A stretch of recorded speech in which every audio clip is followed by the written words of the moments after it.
This episode of Kind of Funny Gamescast is brought to you by Sherry's Berries. There's no one quite like your Valentine. This year, treat them to an unforgettable gift that's as unique as they are. Don't tell her, but I'm definitely getting Gia some of these babies.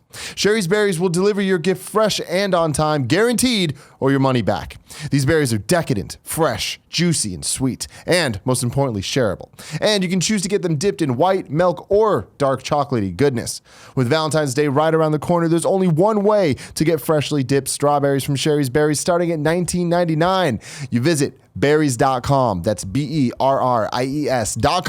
Click on the microphone in the top right-hand corner and type in Gamecast. That's berries.com using the code Gamecast. Help support our show and get some sweet, sweet berries for your sweet, sweet lover. Love it.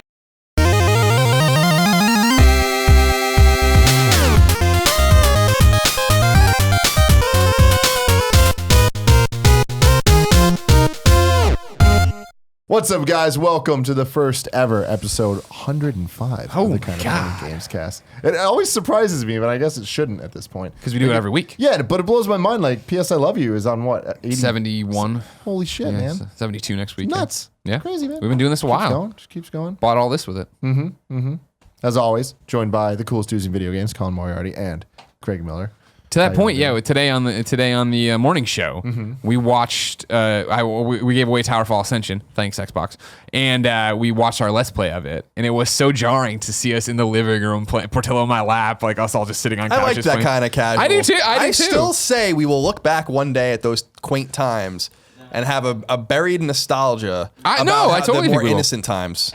I agree. I think we will too. But that was the thing. Like Nick was over when Nick came over the other day before dinner, and we went out, and he's like, "I kind of miss this place." I'm like, "No, we are not there yet. We are not there where we miss the coming here and working." Yeah, here. I don't know. I think that these are the quiet times. These are the times I'm going to look back on. Yeah. When it was just, remember it was just us with our cool toys? Yeah, I don't think it, like, We're only gonna get more because I cool was toys. looking at our Cool Spot Let's Play that we did back in the day. Yeah. I don't know why. And I was like, man, I'm very thin in that video. Sure. And I just realized now, like, this shirt, it's like 3 times smaller than I guess Than it used to be, washed you it remember? wrong. Like, I feel like Sure I'm you did. COVID You right washed now. it wrong. Look at that. Yeah. What do you mean? How do you feel like COVID? Because the shirt's tight? Yeah. I mean, maybe This looks like a maybe you COVID just shirt. maybe you've been. I mean, he's working out though. Maybe you're just gaining the weight. No, well, I'm losing the weight now. Are you? Okay. Here's the thing about you. You look back and you say you look skinnier, and I agree. Of course, I'm not blind. But what I want to say is that you look more well-rounded now, and that's not a fat joke. I mean the fact that you were skinnier back then, but you still kind of looked like a kid putting on your dad's clothes a lot of times. And appreciate that. now you look like Tim. You got this good beard. You got this I good got the hair. beard. I You got got a the good. stuff. You have a good. You got that good outfit. dick? I got that. You got that good And, dick. No, I mean, specifically where you guys are sitting, we sit for P.S. I Love You. Yeah. And I go and look at that every so often, and I'm like, I'm getting a little plump.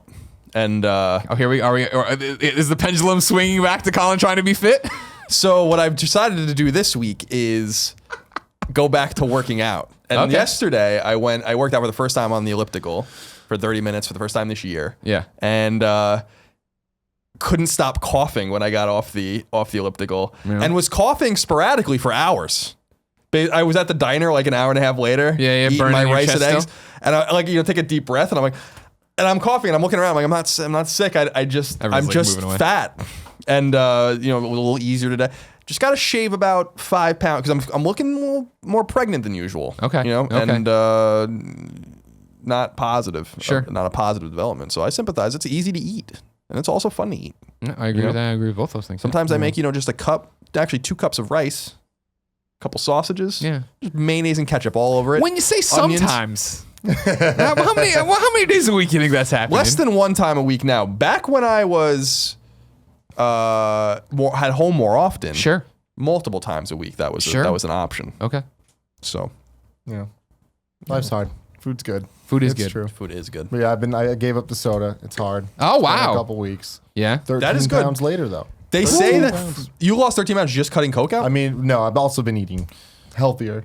I've been thinking about what I eat. That's really all that it is. Yeah. I think about what I eat all the time. Gia being, are you?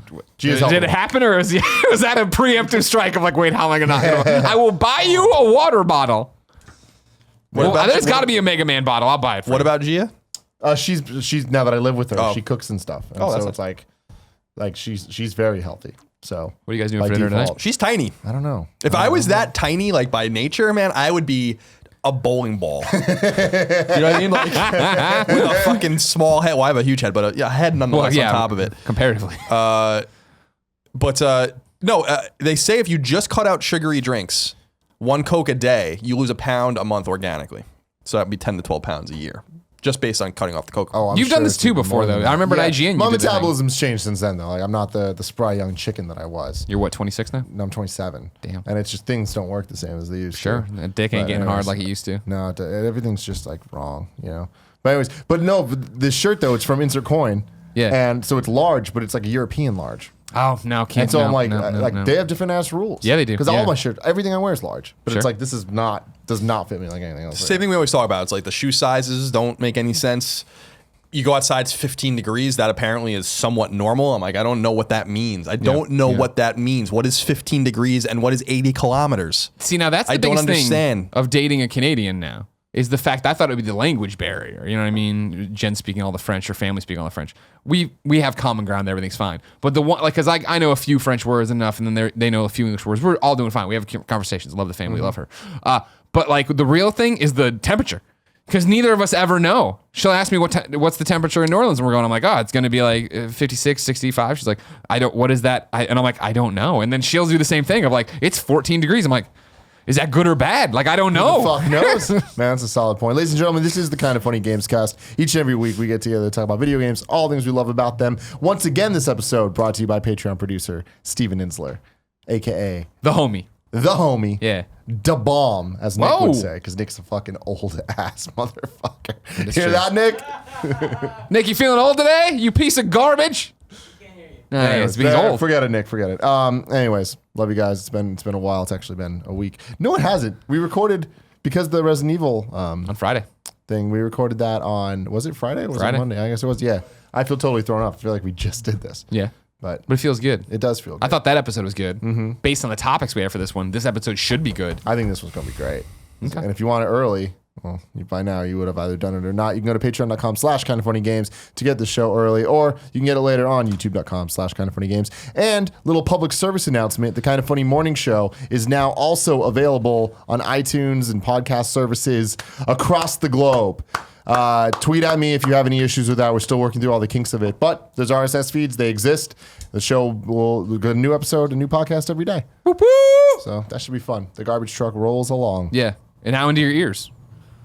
Years? Now into your ears. No, yes. It's very You'll true. you'll be listening to us watch YouTube videos, and you're gonna have a great time. So now 8 minutes into this video, first topic is Ghost Recon Wildlands. Wildlands. Dun, dun, dun, dun, We got dun, to dun, play dun. it again. Right. We first played it at E3 Yep. last year. It was Right. me and you. Yep.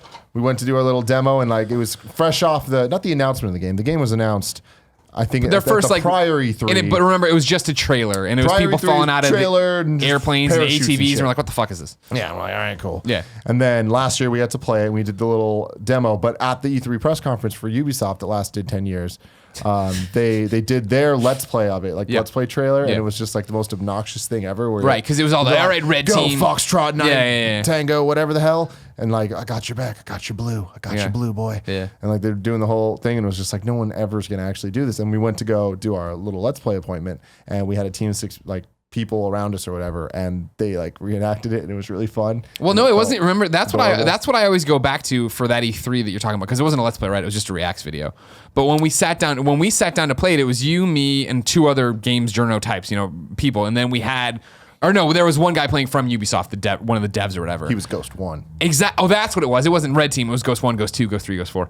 And we all did just talk like that, because that's what you see your other people as. You're like, all right, Ghost 2, I see you over there. Like, you got somebody coming at you. And like, it did look it looked corny as fuck during the press conference of people doing it. But when we sat down to play it, yeah, hell yeah, we were doing it. It was fun as hell. It was great. Yeah, And it reminded me of the same year, the playing, is it Sea of Thieves, the Microsoft right. Rare game? Yeah. Where it's like, I thought that game looks like fucking garbage. And even now, I'm like, I don't understand why people are excited for it. A lot of people seem to be really excited about the game. We played it, and it was fun as hell at E3, but that's because everyone's talking like pirates around us and shit. I'm like, at home, we ain't gonna be doing this shit. No. Maybe for a Let's Play with us, but in general normal play, I don't see that happening. But with Ghost Recon, I do see that happening. 100%. It's just like, it's addicting to kind of get into it, and so being able to play it again was exciting. We got to do it with Kevin and Nick. So we had a whole little 4-player squad that was all our own. So Kevin, turn on your microphone. You're gonna be a part of this one, I bet. Yeah, 4 players of our own. And it was the same thing, though, where there's that moment in video games when you're playing with a crew, and especially when you just start, because, we're being dropped into this game, of running through and not being able to remember if you're Ghost 1. And, it takes a while to get going. So it is easier to yell out, hey, Ghost 1, or who's that, or whatever, and go. And so we were talking the jargon. Although I feel like we performed way worse than we did at E3. Oh, no surprise. We had Kevin and Nick, who... No, not to shit talk. Go fuck yourself. That's offensive. Kevin, his whole goal is to make an entertaining Let's Play video. I fucking which you nailed can the see shit out of this week on youtube.com/kindoffunny. The shit out of what? making it entertaining. Oh, okay. Nick would be like, all right, let's count it down. 3, 2, and I'm like, I shot.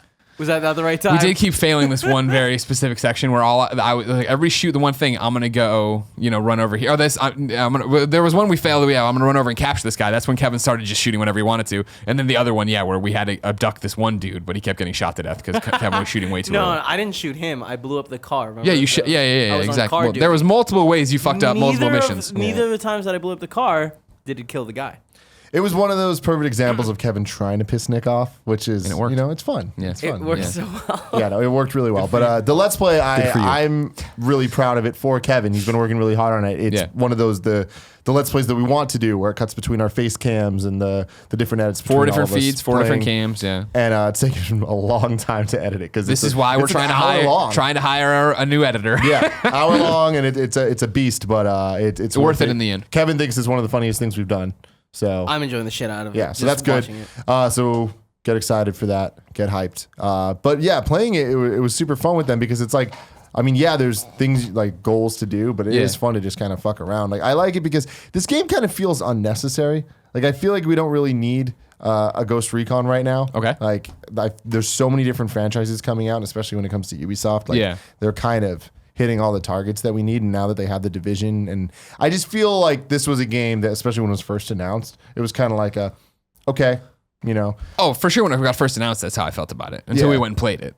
But that's my thing. Is like we were kind of stoked about it, but like now it's weird because it feels less like a Ghost Recon game and more kind of like a best of Ubisoft experience. Like, okay. And again, that's based on my limited experience. Sure. With those games. You probably 2 hours total, maybe 2 and 3, if you include E3. Yeah. But it's kind of the open world, do whatever you want, and have fun aspects of like a Far Cry with the co-op nature of the Division. Sure. With the Ghost Recon-ness of Ghost Recon, obviously. Yeah. But it's just a lot of fun, and they're obviously touting all it's the biggest world ever, and there's all these however you want to play, you can play, and it's all the typical marketing mumbo jumbo. But when it is at its best is when it was just the 4 of us being like, all right, cool. Here's a waypoint. Let's all meet there. And then we'd go. And then it was like, all right, do we want to go down this way on motorcycles? Or do 3 of us want to get in the car and go? And like, no matter what it was, there was chaos and insanity. But it always felt like you weren't lost. I think that's a big problem in co-op open world games is if your team kind of leaves you behind, it reaches a point where you're like, well, I guess I'm not helping them out for that part of the mission or whatever. But these missions seem to be designed around areas that are easy to get to, and because of how the map works and because of the waypoints and shit, I always knew where you guys were, even if I wasn't near you. Sure. And getting to you was never that much of a pain in the ass because there is enough vehicles around that you could jump in a helicopter or whatever it is and get over to where you're needed. And it felt satisfying. What I'm interested in, and I was going to say concerned about, but I guess more interested in is when the game's going to come out, what it's going to net out to be in terms of tone. Because what I like the most about it, being a single player guy who enjoys, like I'm playing the Division again right now. What I enjoy playing that game and jumping in, right? But I felt like, especially endgame wise, Division when it initially launched was really hard to play by yourself after a while. This one, they're touting from the beginning, right? You can play the whole thing fucking single player, or if you want, bring in 3 friends. And it's not, when I was talking to one of our other friends about it, and he was asking all these questions, the first thing he asked was like, well, is it open world? Do I see other people on the map? And I'm like, no. You don't. There's not like, even when you're in your squad of 4, there's not 4 other you see dozens of ghosts running around or other people. No, it is your world that you get to exist in. And I like the idea of jumping in on one night, going and running some missions, and then you popping in or Kevin popping in, and we get up and we get and go, and then you join my world or I join your world to double back and help you on other stuff. Of course, I have questions about how leveling is going to work. Or you coming up to my level if I'm way ahead of you, or am I going to break your game like the Division does, stuff like that. But what I'm interested in is the fact that playing the game and even watching trailers for it, it's I don't want to say serious, but it feels way more serious than a Far Cry, and it feels more serious than a Division even, because the Division is you're in New York, you're getting different gear sets, you're putting on goofy outfits and running around shooting people, and like there's the cleaners who are walking around and flame throwing everything, and there's bosses with tanks and stuff to shoot them. And granted, we're just jumping in and out of little things here, but it is that I am the military dude, bro dude. I'm gonna have the beard like, the old Medal of Honor guys or the sunglasses. And like, they had some goofy outfits, but it didn't feel like I'm ever gonna be in this like really colorful, awesome outfit. I'm always in some kind of fatigue, kind of thing. Like the goofiest of us was definitely Nick. Sure, and he just looked like Val Kilmer from Heat, he kept saying. Yeah. That's all he wanted to do. That's all he wanted. That was his whole goal of building his character, Colin. I loved Heat because it was 2 cassettes when you rented it. Oh, yeah. You knew you get your money's worth. No, I will withdraw from this conversation. Thank you. Well, I want you to think of your questions for Wildlands. Kevin was the Mr. Camel. Right, he was just in a ghillie He just suit. looked like a bush with sunglasses on. Guys, I want to be able to hide. No, I hear that. And but I looked exactly like me. So then it's us jumping in and having a good time and being goofballs with it and doing crazy stuff. Like my favorite part of the thing was when you were like, why is the helicopter banking right? I'm like, I jumped out of it. You were had a gun as this helicopter went down. Yeah. I'm like, you got to bail out right now. You're going to die. And so like there's that thing, but it wasn't, the game didn't feel like it was making those beats. The game still feels like it's trying to be a serious, we're this military thing. The goofiest thing I thought was being able to spawn a vehicle whenever I want to. And that's something you unlock later on. So I'm not sure if it's going to balance out where it's like, all right, cool, I'm playing tonight by myself. I am going to take down this drug lord that's taken over this, whole area. And the map's huge. There's so many. I like their boss structure. I like everything that's happening.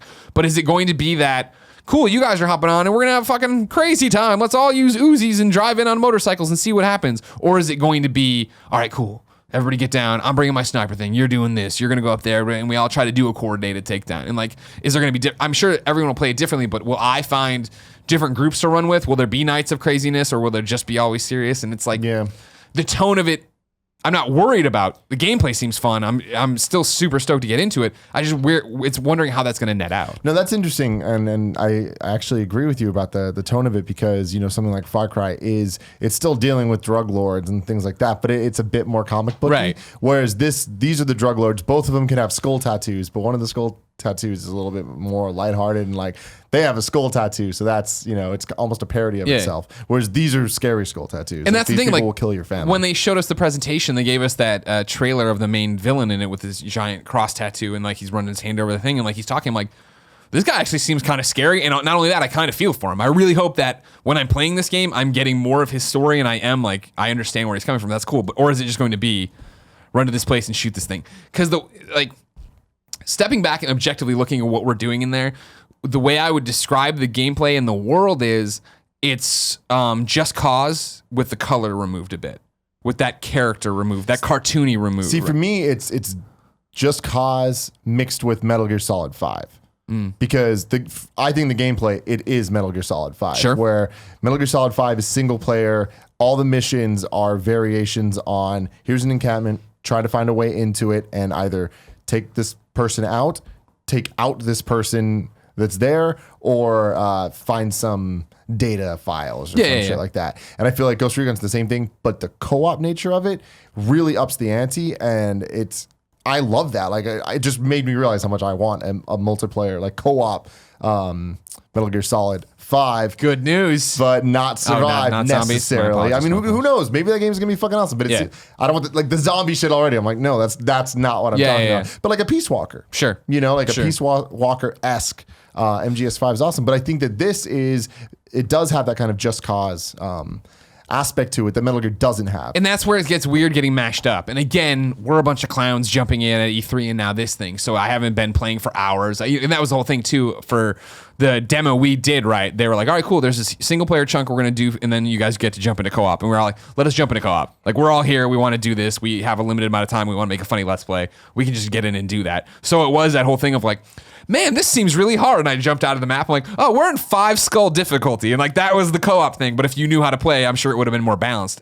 My concern is always going to be like, a sneaking co-op Metal Gear sounds fun. And Peace Walker was, don't get me wrong, but it wasn't like as in depth and AI thought out as well as Metal Gear Solid 5, right? So how annoying is it going to be if I do want to go through and stealthily do stuff, but Kevin is firing off a shot, and then it's because that's what it was, right? We're like, we'd be coming up, and then somebody spotted, and then it's machine gun fire, and it's like, fuck it! We're just running around trying to do everything. I mean, that's it. I know. I think that is what the game. That's where the co-op shit comes into play. And it's one of those where I think that it can have a foot in both, and it can do it successfully. It's like what I talk about with Watch Dogs all the time, where Watch Dogs 2 I played. In my solo playthroughs, we're constantly like, cool, I'm going to sit on the outskirts of the mission area, send in my drones, do all the stuff. They'll never know I was here. And then when Scott Lowe and I played, it was, I'm going to slam a van into this place and shoot you all in the face. Like, you know what I mean? And that was fine. And it was a different experience, which is interesting. So as we unlock better weapons and and understand the gameplay mechanics, it'll be interesting to see the balance there. Yeah. Yeah. You got any questions, Colin? No, not really. I mean, I saw I've seen footage of it, and there's a new round of stuff kind of coming out now. I think the game looks great. I'm glad you guys touched on the Just Cause thing, because that's the vibe I get from watching the game. I think it's totally Just Cause, and it's just a multiplayer Just Cause. And the fact that it brings up that zany fucking anti-hero kind of shit going on, if you want it to, in terms of like cooperating with your friends, being kind of foolish like they were, and the corniness of the Ubisoft presentation at E3, which I thought was like over the top corny. But the one thing I'm excited about is that, again, they are saying, it's a different studio, but they're saying the game can be played by itself. And there was skepticism about The Division. I thought The Division was a great game, and I played it for 40 hours by myself, and it was awesome playing it by myself. And I think that even though it kind of broke the narrative a little bit, it made the game, I think there was a special experience to have played The Division by yourself. I think that it's eerie, man versus the world kind of shit, man versus the city kind of shit. You're a lone wolf. I think that kind of stuff's exciting and fun, and it worked in The Division. And the skepticism around that, even Greg's skepticism and even my own skepticism about how it wouldn't work that way, or that they were full of shit, they weren't. They told the truth, and I'm sure that there's a segment of people that play The Division by themselves. I'm sure it's not a massive segment, but there was a segment, an important segment, that played it by itself. Third best-selling game of the year, by the way, last year in 2016 was The Division. So with this, I believe them, and I'm looking forward to taking down those maps by myself. And I think that will be fun and difficult. It reminds me of, again, another Ubisoft game, Rainbow Six.